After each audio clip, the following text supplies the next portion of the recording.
तो बच्चों let's see this question for an LCR circuit AC circuit में the following two column, दो column आपको जो है दिए हुए हैं। क्लियर? आपको बताना है कौन सा करेक्ट है। क्लियर? तो बच्चों बोल रहा है इफ रेजिस्टेंस इज इंक्रीज, यदि किसी भी सर्किट के अंदर यदि इस तरह से कनेक्ट किया हुआ R is equals to V upon I, तो रेजिस्टेंस इंक्रीज कर रहे हैं, तो रेजिस्टेंस को यदि इंक्रीज किया जा रहा है तो करंट क्या होगा? करंट की वैल्यू जो होगी बच्चों डिक्रीज होगी। करंट की वैल्यू क्या हो जाएगी? डिक्रीज होगी। तो ये तो आपका सही है by Ohm's law, by Ohm's law. ठीक है। पावर, पावर की बात कर रहे हैं, पावर क्या हो सकता है? अच्छा, करंट विल इंक्रीज तो गलत है, करंट विल डिक्रीज, डिक्रीज करेगी। ठीक है। तो ये हो जाएगा हमारे पास क्यू भी होगा। क्लियर? और ये हो जाएगा हमारे पास पावर, करंट में इंक्रीज और डिक्रीज, में इंक्रीज डिक्रीज नहीं, केवल डिक्रीज करेगी।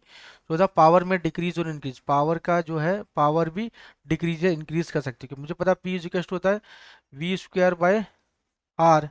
ठीक है। तो रेजिस्टेंस बढ़ेगा तो पावर क्या होता है? डिक्रीज हो जाएगी। और पी इज इक्वल टू क्या होता है? This is I square R. ठीक है। तो आर इंक्रीज होगा तो ये पावर भी इंक्रीज हो जाएगी, तो ये इंक्रीज और डिक्रीज दोनों हो रहा है। क्लियर? तो ये मेरे पास हो जाएगा ऑप्शन नंबर ए का क्यू और एस। ए का क्या हो जाएगा? दिस इज क्यू और ये S. If capacitance is increase, B A वाला, बी वाला देखते हैं। इफ कैपेसिटेंस इज इंक्रीज, तो कैपेसिटेंस इंक्रीज होगा तो क्या कंडीशन होगी? तो एक्स सी इजिकल्स टू होता है, एक्स सी बढ़ेगा तो एक्स सी इजिकल्स टू होता है this is one upon omega C, है ना। तो आई इजिकल्स टू होता है जैसे वी बाय एक्स सी। तो एक्स सी बढ़ेगा तो आई की वैल्यू घटेगी, डिक्रीज होगी, है ना। तो करंट में इंक्रीज और डिक्रीज, या फिर मैं करंट इंक्रीज या डिक्रीज हो सकती है, या तो फिर इसे ऐसे समझो, या तो फिर ये सिचुएशन है हमारे पास कौन सी, एक होता है हमारे पास एक्स सी माइनस एक्सएल, एक होता है एक्सएल माइनस एक्सी, दो कंडीशन होती हैं। ठीक है।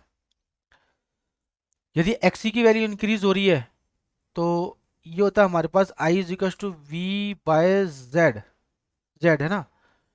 तो कंडीशन क्या होगी? यदि आपकी एक्सी की वैल्यू इंक्रीज हो रही है ना, एक्सी की वैल्यू इंक्रीज हो रही है तो जेड की वैल्यू इंक्रीज होगी, करंट की वैल्यू डिक्रीज होगी। यदि आपकी एक्सी की वैल्यू इस वाले से देखते हैं तो एक्सी की वैल्यू इंक्रीज होगी तो जेड की वैल्यू डिक्रीज होगी और करंट की वैल्यू इंक्रीज होगी। तो मैं बोल सकता हूँ करंट इंक्रीज या डिक्रीज कर सकती है। तो बी का जो हो जाएगा हमारे पास दिस इज आर, बी का क्या हो जाएगा? आर। या फिर बी का पावर में डिक्रीज और इंक्रीज, पावर भी डिक्रीज और इंक्रीज हो सकती है, क्योंकि पी इज इक्वल टू क्या होता है? पी इज इक्वल टू मैंने बोला है आई स्क्वायर आर या V square by R, power में इंक्रीज और डिक्रीज। तो ये जाएगा आर एस। ठीक है। तो बी का हो जाएगा यहाँ पे S. Inductance is increase, inductance क्या होता है? एक्सएल इज इक्वल टू होता है हमारे पास ओमेगा एल, है ना। तो एक्सएल, तो ये बोल रहा है कि करंट में इंक्रीज और डिक्रीज, इसमें भी यही कंडीशन होगी, क्योंकि एक्सएल बढ़ेगा तो जेड बढ़ेगा, जेड बढ़ेगा तो करंट क्या होगी? डिक्रीज होगी। यदि एक्सएल, एक्सएल यहाँ से यदि एक्सएल बढ़ेगा तो जेड घटेगा, जेड घटेगा तो आई बढ़ेगा। बस करंट में भी इंक्रीज और डिक्रीज, ये भी आर एस वाली सिचुएशन है, जैसे आर एस। और इफ फ्रीक्वेंसी की बात करें तो फ्रीक्वेंसी में ही बच्चों यही आएगा, क्यों? क्योंकि ये डिपेंड किस पे कर रहा है? XL is directly proportional to frequency. XL is equal to क्या होता है? हमारे पास ओमेगा एल होता है, तो XL is directly proportional to F. Frequency बढ़ेगी तो एक्सएल बढ़ेगा, एक्सएल बढ़ेगा तो जेड बढ़ेगा, जेड बढ़ेगा तो आई को घटना होगा। ठीक है।